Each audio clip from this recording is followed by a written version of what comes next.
न था कुछ तो खुदा था, न होता तो खुदा होता, डुबोया मुझको होने दे, न होता मैं तो क्या होता, हुआ जो गम से बेहिस तो क्या गम सिर कटने का, न होता जुदा तन से तो जालू पे धरा होता, हुई मुद्दत की गालिब मर गया, पर याद आता है वो हर एक बात पे यूं कहना, यूं होता तो क्या होता।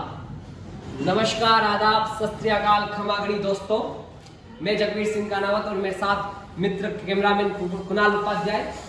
आज हम आए इस दिल्ली की, पुरानी दिल्ली की लाल किले चांदनी चौक से होते नई सड़क की चकाचौंध सकड़ी गलियों में मिर्जा गालिब की हवेली में।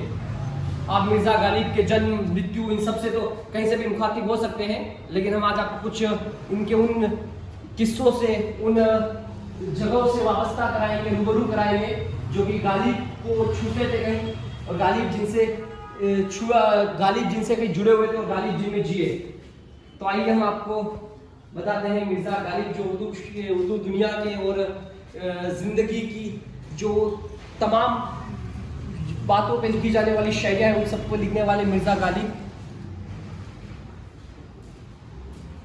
गालिब बहुत बड़े जुआरी थे। जुआरी क्या मतलब, बहुत बड़े जुए के शौकीन थे, वो शौकीन से जुआ खेलते थे।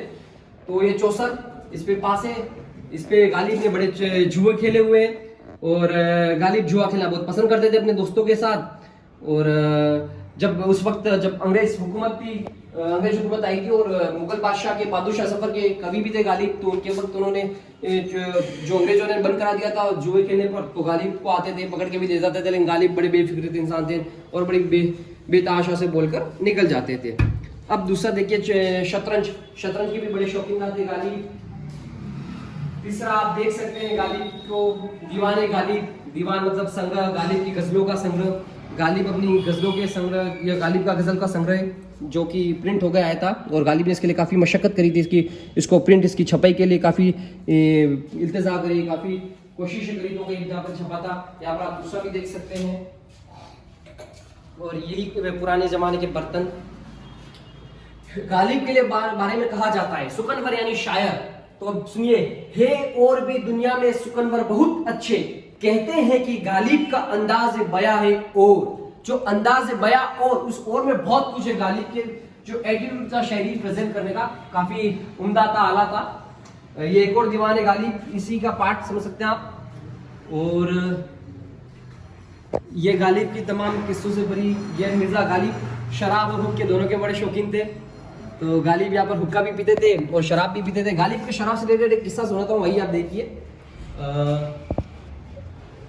गालिब की जो फेवरेट शराब थी, भले गालिब उर्दू के शायर थे और हिंदुस्तान के वासी थे, लेकिन शराब इंग्लिश पीते थे, और उनकी जो शराब का नाम था, इंग्लिश का शराब का नाम था, थोड़ा मिस हो रहा है, लेकिन मोंक था, ओल्ड मोंक नहीं था, एक मोंक था, वो जो बहुत प्यारे शराब की बोतल पिया करते थे उसकी।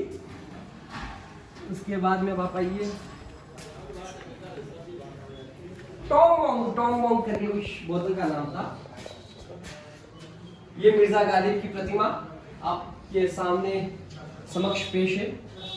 तो अपन यहाँ पर जैसे कि इसके इनोग्रेशन में आए हुए श्री गुलजार साहब, जो हिंदुस्तान के बहुत बड़े गीतकार हैं, और यहाँ गालिब की मिसेस पढ़ सकते हैं, जिसको आपने मूवी में भी सुन रखा है, नसरुद्दीन सिद्दीकी बोलते हैं इसको, किक मूवी में जो एक विलन का रोल करते हैं। कितनी प्यारी लाइनें की, कोई उम्मीद भर नहीं आती, कोई सूरत नजर नहीं आती, मौत एक दिन मुय्यन है, नींद रात भर क्यों नहीं आती।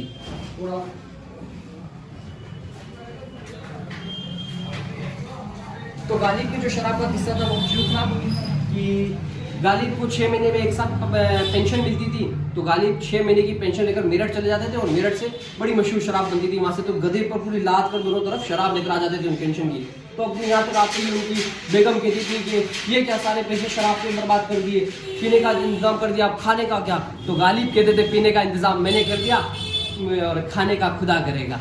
तो गालिब की बेगम जो उनकी शायरा ज़रा भी पसंद नहीं करती थी, लेकिन उनसे बड़ी मोहब्बत करती थी, और बड़ी शिद्दत से उन्होंने अपनी शादी को निभा कर रखा अंतिम समय तक। उनके 7 बच्चे हुए, कुछ प्री मैच्योर हो गए, कुछ जन्म होने के बाद में सही, लेकिन 7 में से कोई भी जीवित नहीं रहा, सबने दम तोड़ दिया। तो गालिब के बारे में जितना कहा जाए कम, एक इतने बड़े शायर के बारे में हम इतनी कम समय में कुछ भी नहीं कह सकते, लेकिन ठीक है, इस हवेली में आकर हम जितनी यादें ताज़ा कर सके उतनी कर ली। बहुत बहुत शुक्रिया, आप सबका आभार, धन्यवाद। जय हिंद, जय भारत, जय गालिब।